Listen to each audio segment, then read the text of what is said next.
कई बार ऐसा फील होता है कि आप लॉस्ट से हो जाते हो, कुछ सोचता ही नहीं है या शायद आगे रास्ता ही नहीं दिखता है। खुद के लिए हुए डिसीजंस कभी गलत लगने लगते हैं, शायद सब कुछ धुंधला सा लगता है।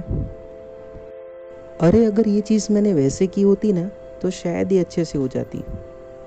काश यार मैंने वो डिसीजन लिया होता, काश मैंने उसकी सुनी होती, काश मैंने ये किया होता, काश मैंने वो किया होता।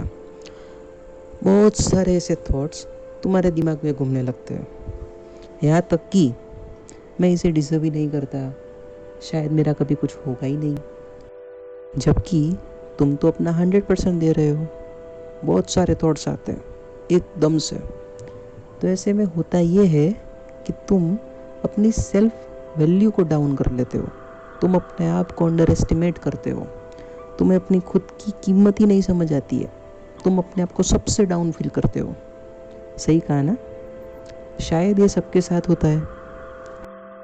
तो आज सोचते हैं कि जब ऐसा फील हो तो क्या करना चाहिए, एंड ये फील करना क्या सही है?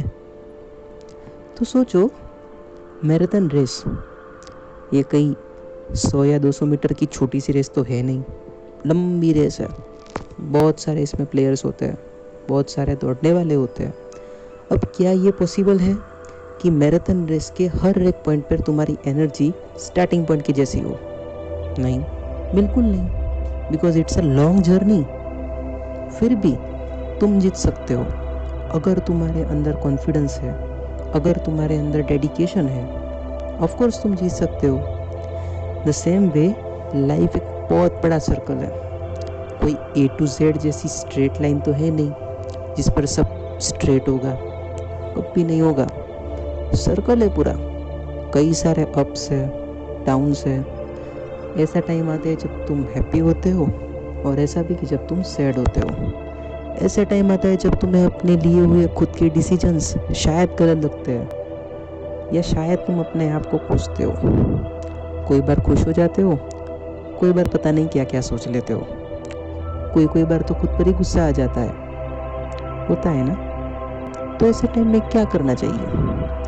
अगर वो मैराथन में दौड़ने वाला इंसान ये सोच ले कि नहीं, अब मेरी एनर्जी पहले जैसी नहीं है, मैं जीत ही नहीं पाऊंगा, तो शायद वो जीतने वाला होगा फिर भी नहीं जीत पाएगा, क्योंकि उसने अपना कॉन्फिडेंस डाउन कर लिया। सेम वे लाइफ के साथ है, कोई भी सिचुएशन हो, एक चीज़ करना, अपने दिल पर हाथ रखकर प्यार से कहना, इट्स ओके, कोई बात नहीं। जब हम कोई चीज़ को एक्सेप्ट नहीं कर पाते हैं ना, तभी सारी प्रॉब्लम होती है।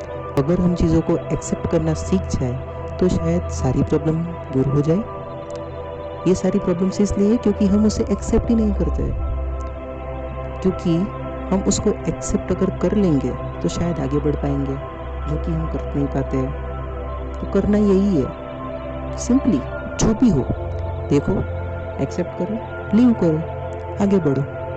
क्योंकि कोई भी जगह पर अगर तुम खड़े रह जाओगे ना तो शायद लाइफ वही थम जाएगी और तुम खुद डिप्रेस होते जाओगे। और अगर ऐसे समझ के जान लिया, लेट को कर दिया, तो शायद कुछ थोड़ा आसान हो जाए। सही कहा ना? तो फिर जैसे वो मैराथन वाला इंसान जीत सकता है, तुम भी अपनी लाइफ में आगे बढ़ सकते हो। सही कहा ना? खुद सोचना, क्योंकि अपनी हैप्पीनेस अपने हाथ में है। With lots of love and respect, always be happy and keep smiling.